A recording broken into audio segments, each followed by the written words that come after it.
नमस्ते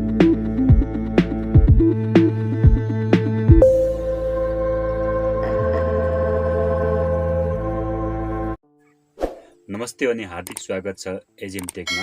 सदा चाहिँ आज पनि तपाईहरुको माझमा चाहिँ एउटा भिडियो लिएर आएका छौं। आजको भिडियो चाहिँ स्पेशल रहेको छ। हाम्रो माझमा चाहिँ एउटा अनबक्सिङ रहेको छ, एउटा वाइफाई चाहिँ रिपिटर। तपाईको घरमा चाहिँ वाइफाई राख्नु भएको छ र एउटा कोठाबाट अर्को कोठामा भेट्दैन भने चाहिँ यो भिडियो तपाईको लागि चाहिँ महत्त्वपूर्ण हुन सक्छ। त्यसैले हाम्रो च्यानल चाहिँ सब्स्क्राइब गर्नु होला र शेयर गर्नु होला, नजिकै रहेको बेल आइकन पनि क्लिक गर्नु होला अन्य ताजा भिडियोहरुको लागि। आज हामीसँग चाहिँ सेकेन्डरी राउटर या अरु कुनै मेन राउटर, सेकेन्डरी राउटर जुनसुकै राउटरबाट पनि तपाईले वायरलेस चाहिँ यो बक्स रहेको छ हामीसँग चाहिँ। यो बक्सले चाहिँ हामी चाहिँ वायरलेस वाइफाई रिपिटरको रूपमा चाहिँ यसलाई हामी प्रयोग गर्न सक्छौं। हेर्न सक्नुहुन्छ। यसले चाहिँ बक्सको यसरी हामी यसलाई अनबक्सिङ गरेर तपाईले यसलाई कसरी प्रयोग गर्ने, हामीले कसरी सेकेन्डरी रूपमा चाहिँ रिपिटर रूपमा प्रयोग गर्ने सबै कुराहरु तपाईलाई हामी देखाउने छौं। हामीसँग जोडिनु होला र भिडियोलाई चाहिँ शेयर गर्नु होला र सब्स्क्राइब गर्न नभुल्नु होला। यो चाहिँ हामीले चाहिँ जुन तपाईको एउटा घरबाट चाहिँ अर्को घरमा भेट्दैन, कुना कन्दरा ठाउँबाट चाहिँ अर्को ठाउँमा भेट्दैन भने चाहिँ यो चाहिँ तपाईको लागि चाहिँ आवश्यक हुन सक्छ। तपाईले यसको मूल्य कुरा गर्नुहुन्छ भने चाहिँ बजारमा चाहिँ तपाईलाई 12-1500 देखि सुरु हुन्छ। त्योदेखि माथिका पनि हुन सक्छन्। नर्मली चाहिँ ती 12-1500 देखिको सुरु हुन्छ। यसलाई चाहिँ तपाईलाई आवश्यक पर्छ भने चाहिँ एउटा कोठाबाट अर्को कोठामा नभेट्ने समस्या छ भने चाहिँ यसलाई चाहिँ तपाईले किनेर चाहिँ प्रयोग गर्न सक्नुहुन्छ। हामी चाहिँ यसलाई चाहिँ खोलेर पनि देखाउने छौं र खोलेर देखाएर तपाईले चाहिँ यसलाई चाहिँ कसरी सेटअप गर्ने त्यो पनि देखाउने छौं। भिडियो चाहिँ अन्त्यसम्मदेखि सुरुदेखि अन्त्यसम्म हेर्नु होला। अहिले चाहिँ हामी यसलाई चाहिँ यसरी खोलेर यसलाई यसरी देखाउने छौं। यसको चाहिँ भित्र यस्तो खालको रहेको छ। यसको यस्तो खालको एउटा यो रहेको छ। एउटा चाहिँ केबल पनि रहेको छ, ल्यान्ड केबल यस्तो खालको रहेको छ एउटा। यो चाहिँ यस्तो खालको रहेको छ। यस्तो खालको एउटा बक्स रहेको छ। यसले चाहिँ म अब सबै जोडेर चाहिँ मैले देखाउने छु। यसले चाहिँ अब यस्तो खालको छ। अब चाहिँ म तपाईहरुले कम्प्युटर स्क्रिनतिरै म यसलाई देखाउन चाहन्छु। मेनु हेर्न सक्नुहुन्छ। यहाँ चाहिँ पावर अन भनेर भनेको छ यसरी। र तपाईले यसरी मोबाइलमा चाहिँ वाइफाई रिपिटर भनेर देखायो भने यसरी पनि गर्न सक्नुहुन्छ।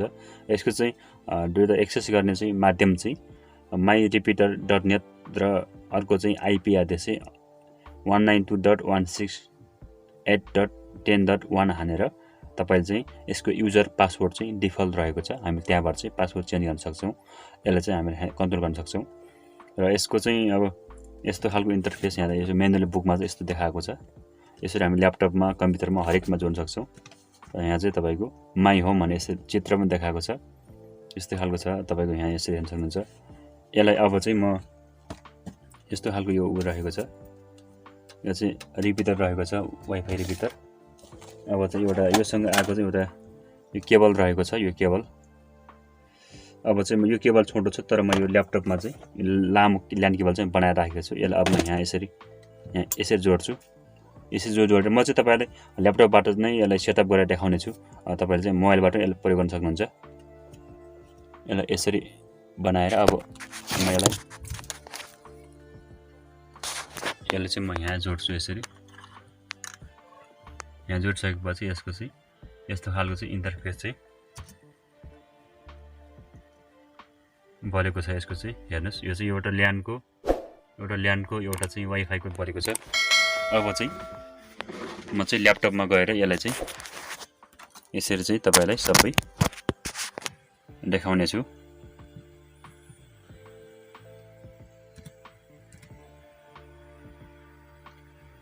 म चाहिँ अहिले ल्यापटपमा चाहिँ इन्स्टल गर्न गइरहेको छु।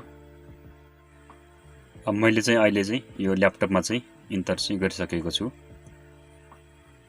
मैले चाहिँ यो अब ल्यापटपमा चाहिँ इन्टर गरिसकेको छु। अब यहाँ यस्तो साइडतिर यस्तो इन्डिकेटर पनि बिलिङ भइरहेको छ। यस्तो खालको हेर्न सक्नुहुन्छ। अब चाहिँ म यसलाई आईपी हान्छु ब्राउजरमा चाहिँ 192.168.10.1 हानेर यस्तो हानेर म यसलाई इन्टर गर्छु। यसलाई इन्टर गर्छु। अब इन्टर गरिसकेपछि यसको चाहिँ इन्टर गरिसकेपछि यस्तो खालको इन्टरफेस खुल्नेछ र यसको चाहिँ अर्को एक्सेस गर्ने माध्यम अर्को रहेको छ माई रिपिटर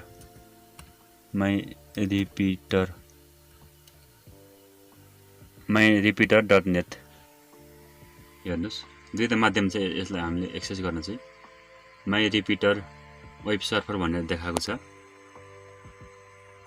अब चाहिँ हामी यसलाई यसरी अब यहाँ चाहिँ यसो एडमिन हान्छु युजर एडमिन पासवर्डमा चाहिँ एडमिन हान्छु। यो हानिसकेपछि अब यसलाई म सबमिट गर्छु।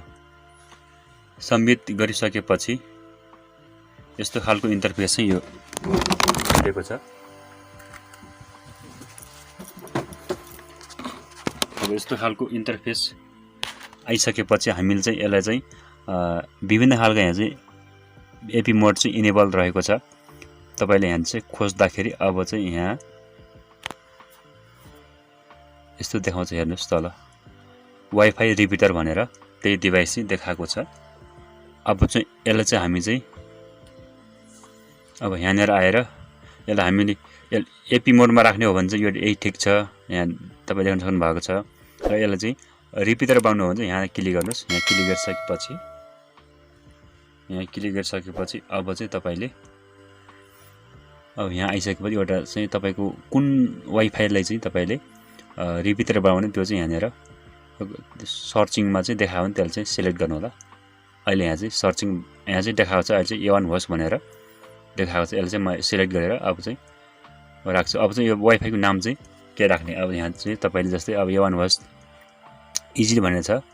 म चाहिँ यहाँनिर एजीएम टेक्नोलोजी राख्छु। राखे पासवर्डमा चाहिँ म अब तपाईले के राख्नु राख्नु होला। म पासवर्ड राख्छु। यसरी राखेर अब चाहिँ म यसलाई चाहिँ अब अप्लाई गर्छु। अब अप्लाई गरिसकेपछि यो चाहिँ अप्लाई भइरहेको छ। अब यहाँनिर यस्तो खालको चाहिँ अहिले इन्टरनेट चाहिँ कनेक्टेड भनेर देखाउने छ। अहिले चाहिँ नट कनेक्टेड भनेर भनेको छ। यो चाहिँ अब कनेक्सन यहाँ चाहिँ नेट आइसकेको छ। हेर्नुस् यो अहिले नै नट कनेक्टेड भनेर देखाएको थियो। अहिले चाहिँ इन्टरनेट एक्सेस भनेर देखाएको छ। अब चाहिँ चेन्ज सक्सेसफुली भनेर भनेको छ। सेकेन्डरी रूपमा चाहिँ प्रयोग चाहिँ भइसकेको छ। अब चाहिँ यो सेकेन्डरी अर्को राउटरसँग कनेक्सन भइसकेपछि यो एड्रेस चाहिँ खुल्दैन किनकि तपाईको एउटै राउटरमा चाहिँ यो चाहिँ सेयरिङ हुनेछ। त्यही भएर यो चाहिँ सेकेन्डरीको रूपमा चाहिँ रिपिटर रूपमा प्रयोग भइसकेपछि यो जुन डिभाइस चाहिँ खुल्दैन। जुन तपाईको पुरानो राउटरबाट कन्ट्रोल गर्न सक्नुहुन्छ। र यो चाहिँ अब नेट चाहिँ चलिसकेको छ। म कुनै एउटा न्युज पनि म चलाएर हेर्छु।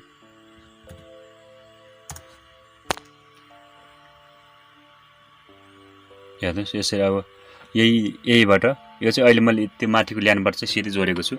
यसरी अब यहाँ यो केबलमा जोडेको छु। तर तपाईले चाहिँ अब यहाँनिर यसरी म सिधै यहाँ बनाएर अब तपाईले कनेक्सन भएको छ तपाईले देखिसक्नु भएको छ। यसलाई चाहिँ म अब यस्तो यहाँ सर्चिङ गरेर अब तपाईलाई सबै म गरेर देखाउने छु। अब चाहिँ यहाँ एजिएम टेक्नोलोजी चाहिँ म चाहिँ पासवर्ड हान्छु। अब यो पनि चलिसकेको छ। हेर्नुस्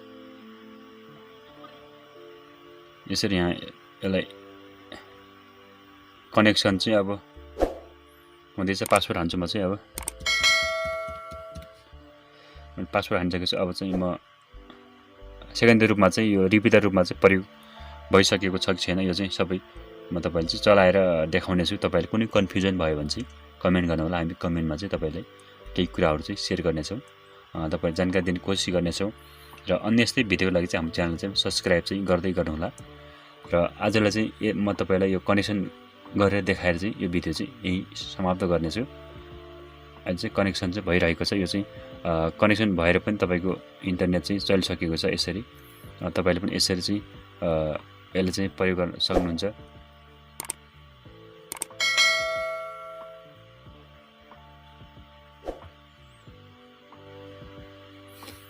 यो चाहिँ अब यसरी यहाँ सर्चिङमा चाहिँ देखाउने छ। हेर्नुस् यी कनेक्टेड एजिएम टेक्नोलोजी कनेक्टेड भनेर देखाइसकेको छ। तपाईले पनि यो इन्टरनेट चलिसकेको छ। तपाईले देखिसक्नु भएको छ। र अन्य यस्तै भिडियोलाई चाहिँ हाम्रो च्यानल सब्स्क्राइब गर्नु होला। आज यति नै। हवस् त, नमस्ते।